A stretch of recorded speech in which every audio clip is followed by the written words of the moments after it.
जैसा कि आपको पता है कि हमारे चैनल के द्वारा प्रैक्टिस सेट पेपर्स की सीरीज़ चलाई जा रही है, उसी सीरीज़ को कंटिन्यू करते हुए आज मैं लाया हूँ आपके लिए सामान्य हिंदी के प्रश्नों के प्रैक्टिस सेट का पेपर, जो आपकी लेखपाल और वीडियो की परीक्षाओं के लिए काफ़ी उपयोगी सिद्ध हो सकते हैं।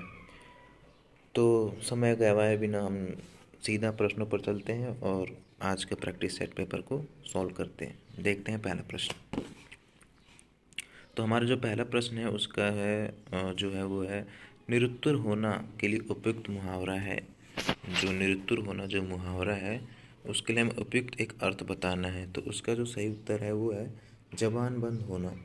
जबान बंद होना ऑप्शन सी इसके लिए एक उपयुक्त अर्थ है। चलते हैं अपने दूसरे प्रश्न की तरफ में। दूसरा प्रश्न हमारा अमृत का पर्यायवाची नहीं है। हमें अमृत का पर्यायवाची शब्द जो नहीं है उसे बताना है। तो इसके ऑप्शंस देख लेते हैं। Sudha, option B Piyush, option C Amiya, option D Som. तो जैसा हमें पता है कि बाकी जो तीनों हैं वो अमृत के पर्यायवाची हैं, सुधा, पीयूष, अमीय। जो सोम है, सोम जो है वो अमृत का पर्यायवाची नहीं है। तो इसका उत्तर हो जाएगा ऑप्शन डी सोम। अगले प्रश्न पर चलते हैं। उपसर्ग युक्त शब्द नहीं है। उपसर्ग युक्त यानी जिस हमें वैसा ऑप्शन बताना है, इसमें शब्द जो है वो सेलेक्ट करना है जो कि इसमें उपसर्ग का प्रयोग नहीं हुआ है। तो ऑप्शंस देख लेते हैं। पहला है बिल्कुल, ऑप्शन बी गैर हाजिर, ऑप्शन सी पृष्ठांकित, ऑप्शन डी अचेतन। तो आपको पता है कि ऑप्शन ए में बी उपसर्ग, ऑप्शन बी में गैर और ऑप्शन डी में अ। बचता क्या है हमारा ऑप्शन सी। ये अपने आप में एक संपूर्ण शब्द है, पृष्ठांकित। इसमें किसी भी उपसर्ग का प्रयोग नहीं हो, तो इसका उत्तर हो जाएगा ऑप्शन सी पृष्ठांकित शब्द में उपसर्ग नहीं है। तो हमारा सही उत्तर क्या हो जाएगा पृष्ठांकित, ऑप्शन सी। अगला प्रश्न देखते हैं। सीटी बजी और सभी प्रतिभागी तेजी से दौड़े। रचना की दृष्टि से वाक्य का कौन सा प्रकार है? बहुत ही आसान प्रश्न है ये। जिस शब्द में भी और लगा हुआ मिल जाए, जिस शब्द में भी, जिस वाक्य में भी हमें, माफ कीजिए, जिस वाक्य में हमें और शब्द का प्रयोग देखने को मिले, वो हमें पता रहता है कि वो एक संयुक्त वाक्य का उदाहरण होता है। तो इसका आंसर सही होगा, संयुक्त वाक्य का ये उदाहरण है। अगले प्रश्न चलते हैं। अरण्य रोदन। अरण्य रोदन का अर्थ क्या है? अरण्य रोदन का अर्थ जो है, इसका जो सीधा सीधा आंसर है वो है, हम देख लेते हैं। ऑप्शन इसमें काफ़ी कंफ्यूजिंग है, फिर भी इसलिए हम चेक कर लेते हैं। ए जो है ज़ोर ज़ोर से रोना, बी जंगल में चुपचाप रोना, सी अकेले बैठकर रोना, डी व्यर्थ में अपनी विपदा सुनाना। तो ये चारों ऑप्शन कहीं ना कहीं एक दूसरे से संबंधित लगते हैं, पर इसका जो सबसे सटीक उत्तर जो होगा वो होगा ऑप्शन डी, व्यर्थ में अपनी विपदा सुनाना अरण्य रोदन का अर्थ है। पुस्तक क्या है? मतलब बताना है। पुस्तक है, पुल्लिंग है, स्त्रीलिंग है, नपुंसकलिंग है, या इनमें से कोई नहीं था। बहुत ही आसान प्रश्न। पुस्तक जो है वो स्त्रीलिंग है। पुस्तक मेज पर रखी हुई है। एक वाक्य बना के हम इसको जांच लेंगे। हम कभी नहीं कहते पुस्तक मेज पर रखा हुआ है। तो इस प्रकार हमें पता पड़ गया कि पुस्तक मेज पर रखी है। तो इस प्रकार पता क्या पड़ा कि पुस्तक जो है कि स्त्रीलिंग है। तो इसका सही उत्तर क्या है? Option B. ऑप्शन बी जो है इसका सही है, स्त्रीलिंग। पुस्तक जो स्त्रीलिंग है। चलिए नेक्स्ट क्वेश्चन की तरफ बढ़ते हैं हम। निम्नलिखित में कौन सा वाक्य सही है? निम्नलिखित में हमें से इस सही वाक्य का चयन करना है। तो इसका पहला ऑप्शन ए जो है वो तमाम देश भर में बात फैल गई। तमाम और देश भर ये दोनों एक दूसरे से संबंधित है, तो ये तो बिल्कुल गलत हो जाएगा। ऑप्शन बी हमारा है देश भर में बात फैल गई। ये काफ़ी हद तक सही हो सकता है। ऑप्शन सी देख लेते हैं। पूरे देश भर में बात फैल गई। ये भी पूरा और देश भर, या तो देश भर हो या पूरा हो। ठीक। ऑप्शन डी संपूर्ण देश भर, इसमें भी वही बात हो, संपूर्ण लग गया, फिर देश अपने आप में कुछ संपूर्ण होता है। तो इसका बचा जो ऑप्शन वो है ऑप्शन बी। ऑप्शन बी देश भर में बात फैल गई, ये हमारा जो है बिल्कुल सही हो जाएगा। अगले प्रश्न की तरफ से चलते हैं। आठवां प्रश्न हमारा है किस शब्द में इत प्रत्यय है? इत प्रत्यय का प्रयोग हमें किस शब्द में हुआ है उसे बताना है। तो इत हम ऑप्शंस देखेंगे इसके। तो पहला ऑप्शन हमारा प्रत्येक, और दूसरा है प्रोत्साहित, तीसरा उपस्थिति, डी है निश्चित। तो प्रत्येक में इक प्रत्यय का प्रयोग हुआ, ना कि इत प्रत्यय का। हमें इत प्रत्यय बनाना था प्रोत्साहित। प्रोत्साहित में बिल्कुल इत प्रत्यय का प्रयोग हुआ है। तो बिना सोचे समझे हम ऑप्शन बी को टिक कर देते हैं। ऑप्शन बी हमारा बिल्कुल सही है। ऑप्शन बी में प्रोत्साहित में जो है इत प्रत्यय का प्रयोग हुआ है। नौवां प्रश्न हमारा प्रत्येक का संधि विच्छेद है। प्रत्येक का संधि विच्छेद है। तो ऑप्शन ए है प्र प्लस तेक, ऑप्शन बी प्रत्यय प्लस एक, ऑप्शन सी प्रति प्लस एक, ऑप्शन डी प्रति प्लस एक। तो इसका हमारा सही उत्तर क्या है? Option C. बहुत बार आपने पढ़ा होगा ये। ऑप्शन सी जो है प्रति प्लस एक जो है, प्रति प्लस एक वो तो बन के मुझसे मिलकर हमें क्या बनता है? प्रति एक। तो इसका ऑप्शन सही सी बिल्कुल सही है। प्रति प्लस एक जो है प्रत्येक का संधि विच्छेद है। 10वां प्रश्न हमारा जो है वो है छात्र का। छात्र का बहुवचन बताना है हमें। छात्र का बहुवचन आपको पता है, छात्र का बहुवचन छात्रों। ऑप्शन ए इसका सही हो जाएगा। ऑप्शन ए जो हमारा छात्र का बहुवचन छात्रों। 11वां प्रश्न जो हमारा है, 11वां प्रश्न हम देखेंगे। 11वां प्रश्न क्या कह रहा है? एक मिनट जरा। 11 लिखने पढ़ने में कौन सा समाज है? लिखने पढ़ने में कौन सा समाज है? देखिए, लिखने और पढ़ने में कौन सा समाज है? तो इस समास है तो ऑप्शन ए है द्विगु, ऑप्शन बी है हमारा द्वंद्व, ऑप्शन सी तत्पुरुष, ऑप्शन डी कर्मधारय। तो इसका हमारा जो सही उत्तर है वो बी। इसमें डैश का प्रयोग हुआ है, हाइफन का, तो उसके हमें पता चल जाता है कि द्वंद्व समास में ही प्रयोग होता है पढ़ने लिखने में। तो इसका ऑप्शन सही जो है वो द्वंद्व, ऑप्शन बी हमारा बिल्कुल सही है। अगला प्रश्न देखते हैं, प्रश्न 12 अपमान। निर्देश पढ़ लेते हैं पहले। प्रश्न 12 से 14 के नीचे कुछ शब्द दिए गए हैं, उनमें से प्रयुक्त उपसर्ग को चुनिए। हमें उपसर्ग चुनने हैं प्रश्न 12 से 14 के बीच में कि इनमें किन उपसर्गों का प्रयोग जो हुआ है। तो हमारा जो 12वां प्रश्न है उसे हम देखते हैं। अपमान। अपमान में किस उपसर्ग का प्रयोग हुआ है? तो अव, उप, अति। ऑप्शन से हमें पता पड़ रहा है कि इसमें अप उपसर्ग का प्रयोग हुआ है। ऑप्शन तो ये बिल्कुल इसका उत्तर हो जाएगा ऑप्शन डी अप। 13वां प्रश्न जो है वो है दुरावस्था। इसमें भी हमें किस उपसर्ग का प्रयोग हुआ है वो बताना है। तो ऑप्शंस देख लेते हैं एक बार हम। दुस, दुर, अव या दु।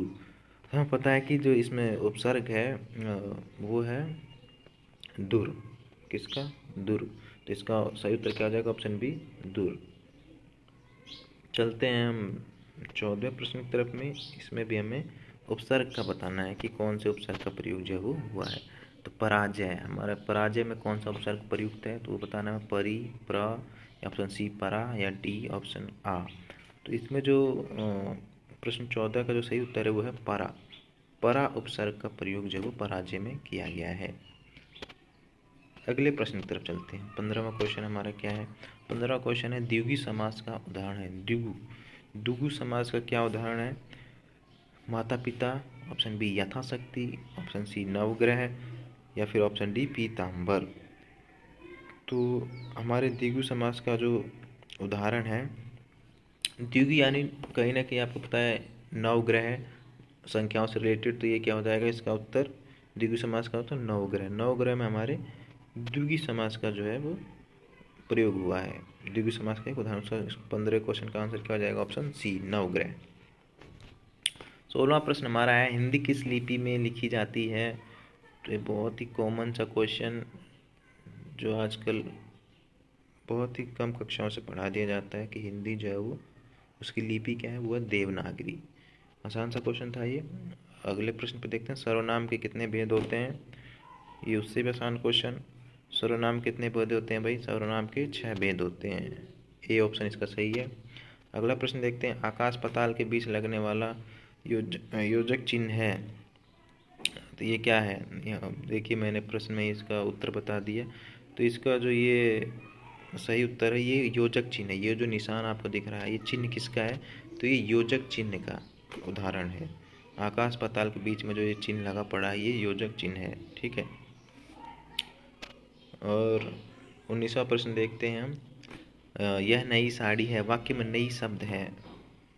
प्रश्न कह रहा है कि नई शब्द क्या है इसमें? यह नई साड़ी है। तो इस ये में जो वाक्य है इसमें जो ये नया है ये क्या है? तो ना आपको पता है कि साड़ी क्या है? नई है। तो सीधा सीधा आपको पता पड़ रहा होगा एक विशेषण है, साड़ी की विशेषता बताया जा रहा है कि वो साड़ी जो है वो नई है।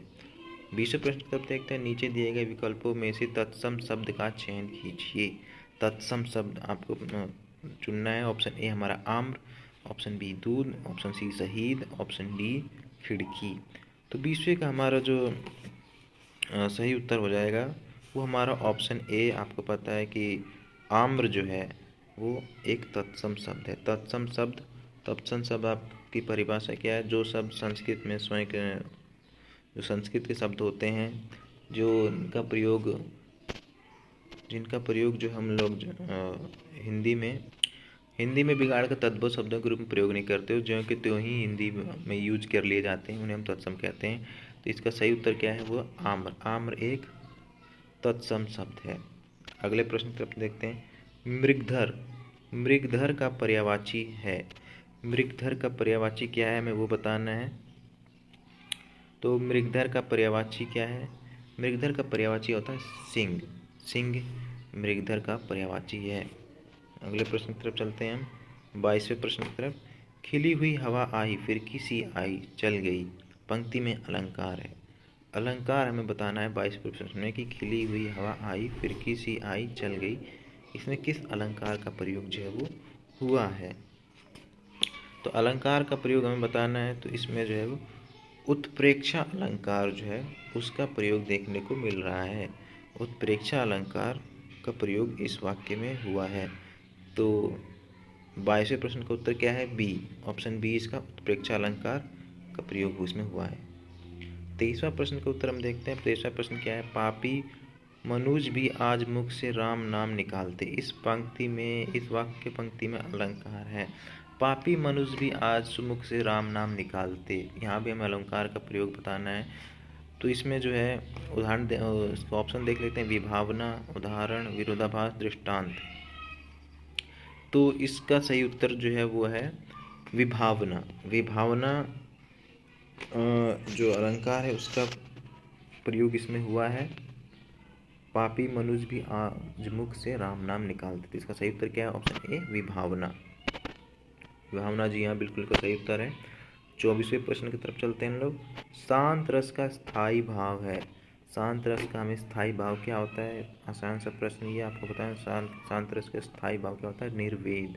निर्वेद जो है शांत रस का एक स्थायी भाव। तो ऑप्शन सी इसका 24वें का शांत रस का स्थायी भाव निर्वेद।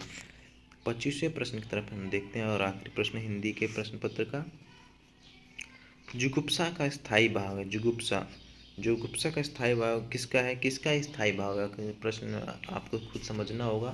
प्रश्न पूर्ण नहीं दिए हुए हैं, प्रश्न जो है आधे अधूरे हैं। आपको खुद समझना है कि जुगुप्सा आपको सुनते ही रस का ख्याल आना चाहिए कि जुगुप्सा विभत्स रस का जो स्थायी भाव होता है।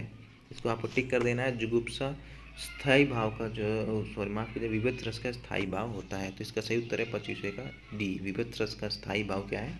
जुगुप्सा। ऐसे आपको प्रश्न को डील करना है।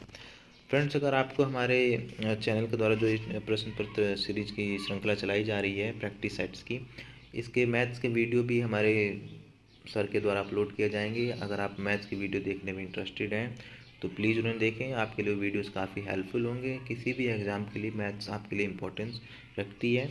और इसी के लिए जो हमारे जो चैनल है उसने प्रैक्टिस सेट की एक सीरीज़ चलाई है जिसमें मैथ का सेक्शंस भी कवर किया जाएगा। तो हमारे यूट्यूब चैनल पर उसकी वीडियोस भी जल्दी अपलोड कर दी जाएंगी या फिर कर दी गई हैं। अगर कर दी गई तो आप देखिए, वरना वो कर दी जाएंगी तो आप उन्हें ज़रूर देखें।